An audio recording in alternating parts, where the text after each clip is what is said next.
रिश्ते का इनकार करने से 22 साल टीचर के ऊपर तेजाब फेंक दिया गया। एक और हवा की बेटी तेजाब गर्दी का निशाना बन गई। उसका चेहरा तेजाब फेंकने के बाद झुलस गया। अस्सलाम वालेकुम, मैं हूं आपका होस्ट अब्दुल रहमान। ये हमारे मुआशरे को क्या हो गया है, हमारे मुल्क पाकिस्तान में क्या हो रहा है। रिश्ते का इनकार करने से 22 साल टीचर के ऊपर तेजाब फेंक दिया गया। एक और हवा की बेटी तेजाब गर्दी का निशाना बन गई। उसका चेहरा तेजाब फेंकने के बाद झुलस गया। ये तमाम तर वाकया क्या है वो आपको बताते हैं। सियालकोट के शहरी, वहां पर 22 साल एक टीचर थी जो केमिस्ट्री का सब्जेक्ट पढ़ाया करती थी और उनको किसी की जानिब से रिश्ते की ऑफर हुई। जब रिश्ते की ऑफर हुई तो उनके घर वालों ने इनकार कर दिया। तो इसमें उस बेचारी बच्ची का क्या कसूर जिसके चेहरे को झुलसा दिया गया। लेकिन पुलिस की बरवक्त कार्रवाई हुई। डीआईजी इन्वेस्टिगेशन इमरान किशोर की जानिब से और एसएसपी इन्वेस्टिगेशन अनूश मसूद की जानिब से टीम तश्कील दी गई और वहां पर पुलिस वाले गए और वो जो मुल्जिमान थे जो दुबई फरार हो रहे थे, सियालकोट एयरपोर्ट से उन्हें गिरफ्तार किया गया। यानी कि एक रिश्ते के इनकार के बाद उस मासूम लड़की के ऊपर तेजाब फेंक दिया गया। यानी कि इस माशरे में अब इंसानियत ना होने के बराबर है। लोगों के दिल पत्थर के हो चुके हैं। उस लड़की का मुस्तकबिल क्या होगा जिसके चेहरे पे तेजाब फेंक दिया गया।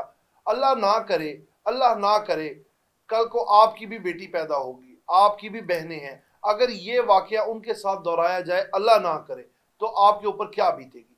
क्या उस शख्स ने यह सोचा था कि उस बच्ची के जो वालिदैन हैं, जो उसके बहन भाई हैं, माँ बाप हैं, उस 22 साल मासूम बच्ची के साथ ये वाकया होगा तो घर वालों पे क्या बीत रही होगी। जिस बाप की जवान बेटी के चेहरे पे तेजाब फेंक दिया जाएगा उसके क्या जज्बात होंगे, उसके ऊपर क्या बीतेगी, उसके क्या एहसास होंगे। जिस माँ की लख्ते जिगर के साथ ये सलूक किया जाए तो क्या वो लोग माफ़ी के काबिल है।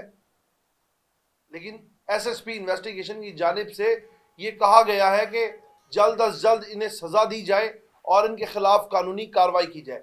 और यकीनन हमारी पुलिस को ऐसा ही करना चाहिए, हमारे महकमों को ऐसा ही करना चाहिए।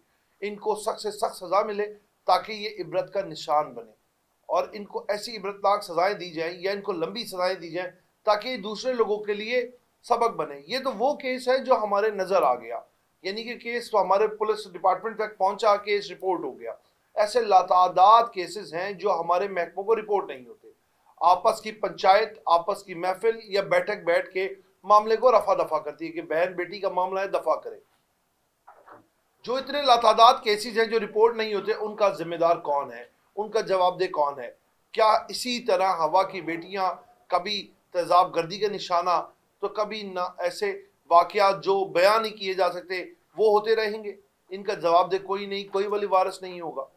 क्यों हम लोगों के अपने अंदर इंसानियत पैदा नहीं होती? क्यों हम लोग खुद अपने मुसलमान होने का, अपने खाली इंसान होने का सबूत क्यों नहीं देते कि हम भी एक इंसान है, हमारे अंदर भी दिल है। हमें भी एहसास करना चाहिए कि सामने वाला भी इंसान है, उसको भी दुख दर्द तकलीफ होते हैं। और ये कोई इतना बड़ा मामला तो नहीं था कि एक रिश्ते का इनकार ही था। और जाहिरी बात है, हमारे नबी पाक सल्लल्लाहु अलैहि वसल्लम ने फरमाया है कि हर शख्स को हक है अपनी पसंद नापसंद के मुताबिक शादी करने का। जब आपको रिश्ते का इनकार हो गया तो आप अगले की जिंदगी तो बर्बाद नहीं कर सकते। यकीनन बात है, हर इंसान की अपनी एक चॉइस होती है। अब किसी को कोई और अच्छा लगता हो कि मेरे साथ जो मेरी जिंदगी का मामला है, कोई छोटा मामला तो नहीं शादी, मेरे साथ कौन सा हमसफर बेहतर रहेगा। अगर उनके घर वालों ने भी मना किया तो इसका मतलब ये होगा हमारा माशरा कहाँ जा रहा है। क्या तरक्की याफ्ता ममालिक जिनकी हम मिसालें देते हैं, यूरोपियन कंट्रीज, उनमें ये सब होता है? कभी सुनने में आता है कि कोई ऐसा वाकया आ गया कि रिश्ते के इनकार पर इस तरह के तशद्दुद हो गया या इस तरह तेजाब फेंक दिया गया। हैरानकुन ये बातें हैं जो सामने आती हैं और हैरान कर देती हैं कि उस लड़की के मुस्तकबिल का क्या होगा। अल्फाज आपको नहीं मिलते कि आप क्या बयान करें। यानी कि एक माँ बाप जब उनके सामने उनकी बच्ची इस हालत में होगी, उनके ऊपर क्या गुजरती होगी।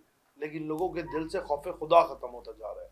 लोगों के दिलों में अल्लाह का खौफ नहीं रहा, इसलिए वो इस तरह के जो स्टेप्स ले लेते हैं, इतना आगे बढ़ जाते हैं। यानी कि अपनी अना की तस्कीन की खातिर वो ये सब करते हैं कि इससे करने से उनकी अना को तस्कीन मिलती है।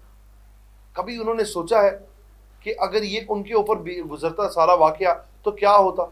उनके घर में अगर ऐसी खबर आती तो क्या होता? अगर हम थोड़ा सा इस बात के वक्त निकालें اور ہم سوچیں کہ کیا ہوگا تو شاید ہم اپنے آپ کو سدھار لیں. لیکن افسوس در افسوس کہ ہم لوگ محض صرف باتیں کرتے ہیں اور ہم اپنے آپ کو خود نہیں سدھارتے. ہر چیز کی ذمہ داری آپ کی حکومت کی نہیں ہوتی, آپ کے اداروں کی نہیں ہوتی. جب تک ایک ایک انسان اپنے آپ کو خود نہیں سدھارنا چاہتا تو کوئی آپ کو ہدایت یا سدھار نہیں سکتا. ہدایت تو صرف اللہ کی ذات دیتی ہے, لیکن جب آپ اپنے آپ کو خود نہیں سدھاریں گے تو یہ معاشرے میں تبدیلی کیسے آئے گی. اسی کے ساتھ اپنے میزبان کو آپ اجازت دیں. آپ سے پھر ملاقات ہوگی نئے پروگرام ایک نئے ولاگ کے ساتھ. تب تک کے لیے اللہ نے کے بعد.